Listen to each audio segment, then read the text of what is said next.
নমস্কাৰ বসন্ত Sharma astrology YouTube চেনেললৈ আপোনালোকক স্বাগতম জনালো।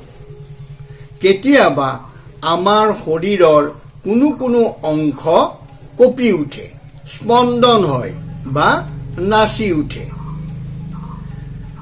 কোনটো অংগ নাচিলে কি ফল হয় জনাবলৈ বিচাৰিছো।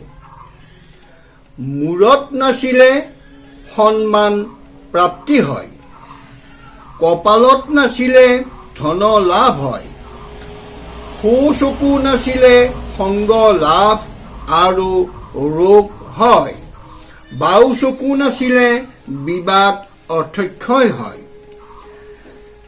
নাক নাচিলে ৰোগ মৃত্যু ভয় হয়, ওঠ নাচিলে ভোগ আনন্দ হয়, জিভা নাচিলে আকস্মিক বিপদ হ'ব পাৰে, তালু নাচিলে শত্ৰু ভয় বিবাদ হয়, সো কাণ নাচিলে বিদ্যা স্বামী লাভ স্ত্ৰী লাভ হয়, বাও কাণ নাচিলে শুভ সংবাদ প্ৰাপ্ত হয় আৰু ভোগ লাভ হয়, সো কাণ নাচিলে ধন ৰত্ন লাভ হয়,